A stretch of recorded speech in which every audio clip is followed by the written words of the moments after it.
Tal como estaba previsto, las elecciones en Venezuela dejan abierta una pugna entre el oficialismo y la oposición.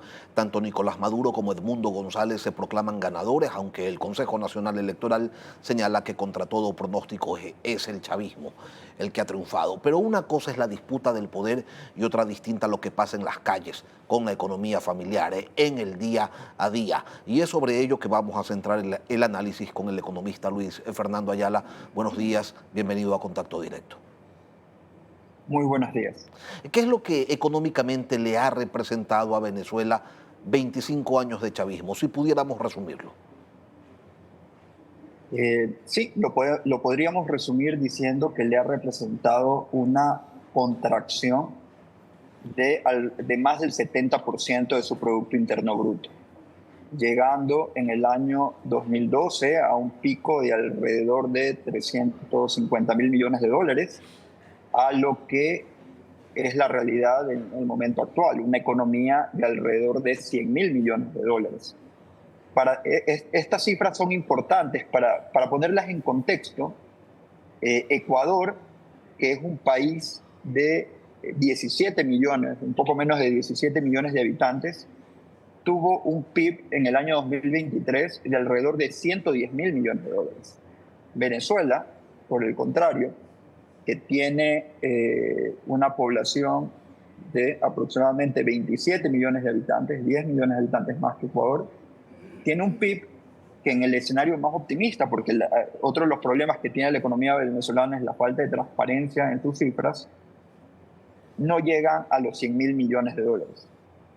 Ese es el resultado de un modelo económico claramente fracasado. Economista, hoy hay quienes hablan de la recuperación económica de Venezuela, de un crecimiento sostenido de su Producto Interno Bruto. ¿Esto a qué responde? Las cifras hay que analizarlas en su contexto, ¿no? Como les decía antes, no se puede hablar de recuperación económica cuando la economía es apenas el 30% de lo que fue en el año 2002. Pero adicionalmente está muy lejos de recuperar siquiera la pérdida del Producto Interno Bruto ocurrido en la pandemia, en el año 2020, que superó el 30%.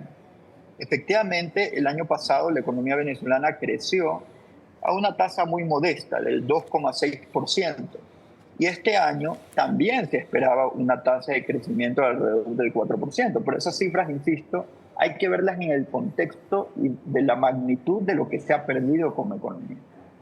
Si, Pero adicionalmente de esto, si hay que entender, economista, digamos, sí, si claro que la sí. gente gana $3,50 mensualmente, ese es el salario básico, si la pobreza supera el 80% y la pobreza extrema el 50%, entonces, no sé, ¿cuál es la respuesta que un gobierno, en este caso el de Nicolás Maduro, si se mantienen estos resultados anunciados, debería darle? Y realmente existe una expectativa de cambio en el manejo económico que pueda darle algún tipo de aliento, alguna boya a una economía destruida. Es difícil prever que puede existir un cambio significativo en el modelo económico, ¿no? Es un modelo que se fundamentó en un alto gasto público a consecuencia de unos ingresos significativos del sector petrolero, ¿no? Ese modelo se ha demostrado insostenible, más aún cuando, tal como sucede en Ecuador, pero en una magnitud y en una escala mucho mayor, se ha dado la confluencia de dos factores. Por un lado, la pérdida de la producción, de la capacidad de producción del país, pero adicionalmente una contracción de los precios. Entonces, ante eso, Venezuela no, el régimen que está hoy al frente del gobierno de Venezuela, no ha sido capaz de plantear un modelo alternativo de desarrollo. Y lo que se ha podido observar en este país es un proceso permanente de desindustrialización. Es decir, cada vez hay menos capacidad productiva. Aquí hay demasiados datos respecto a las cantidades de industrias que se han cerrado, productos que antes se producían y se fabricaban en Venezuela, hoy son importados, ¿no? ¿Cómo se está sosteniendo la economía? Pues, por un lado, porque la diáspora de venezolanos hacia el exterior pues, ha generado una fuente de ingresos que antes la economía venezolana no tenía, que son las remesas, ¿no? Que se calcula, se estima, y siempre es una estimación imperfecta, podría rondar los 10.000 millones de dólares al año. Y por otro lado, digamos, lo que evidentemente se puede observar es el desarrollo de una economía informal, ¿no? Que comienza, digamos, a tener unos signos evidentes. En Caracas se pueden ver unos desarrollos inmobiliarios importantes que no se compadecen de la realidad de una economía que no solo está estancada, sino que ha decrecido. ¿Y quién compra? ¿Quién compra esas casas? ¿Quién compra esos departamentos en zonas de lujo? O sea, ¿con qué plata se construyen? ¿Y quién los adquiere? Es difícil, ¿no?, para un observador externo, como es mi caso, afirmar con rotundidad de dónde provienen esos recursos, pero claramente de la economía formal, del crecimiento industrial, productivo, no lo es. ¿Cabe esperar que las sanciones que mantienen congelados 9.000 millones de dólares en el exterior del Estado venezolano y sanciones pues, que golpean además las posibilidades de inversión, sobre todo en el sector petrolero, y que impiden además la renegociación de la deuda externa venezolana que está por sobre los 150.000 millones de dólares? ¿Cabe con estos resultados electorales que esas sanciones se extiendan? No, bajo ningún concepto puede preverse de que vaya a haber un relajamiento, digamos, de las sanciones, sino más bien todo lo contrario. Y lo que usted menciona es particularmente importante. El nivel de endeudamiento de la economía venezolana es realmente grave. Hoy la relación entre la deuda y el PIB supera el 160%. Eso, digamos, como para que quienes nos escuchan tengan una idea, una economía que está endeudada al 100% de su Producto Interno Bruto se considera una economía altamente endeudada, ¿no?, preocupantemente endeudada. El caso de Venezuela es del 160%, ¿no? Y con el agravante de que es un país que no tiene acceso a los mercados internacionales de crédito, a los mercados internacionales de deuda. Por lo tanto, sus opciones de financiamiento adicional se encuentran seriamente restringidas. Justamente en los mercados internacionales se preveía, digamos, que en el caso de que hubiera una transición ordenada, Venezuela podía, con esfuerzo, alcanzar un proceso de reestructuración de su deuda externa. Eso claramente no se ve que vaya a ocurrir, al menos en el corto y mediano plazo. Hay quienes dicen, en Venezuela las brechas ya no están vacías como estaban antes, por ende las cosas están mejor. ¿Es así?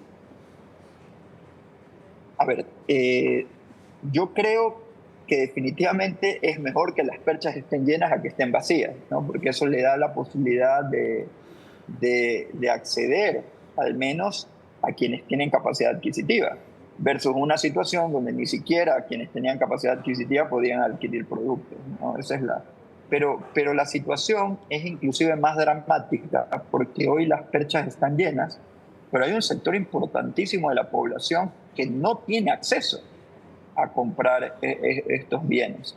Dentro de las informaciones que yo he recabado y las conversaciones que he mantenido en estos días, los datos anecdóticos son muy fuertes, ¿no?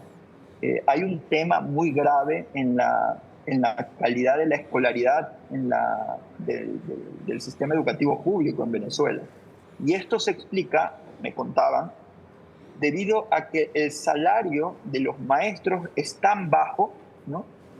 Me decían alrededor de $10 al mes, ¿no? Cifra que yo no he podido corroborar, pero es el dato que me informaba, que le salía, digamos, en contra a los maestros ir todos los días a clases simplemente por la movilización, por el transporte. Esto hacía de que los profesores, o hace que los profesores restrinjan el número de días que acuden a las escuelas. Esto, como es fácil de colegir, pues tiene unas implicaciones sociales, pero también económicas muy graves. ¿Qué es lo que cabe esperar entonces?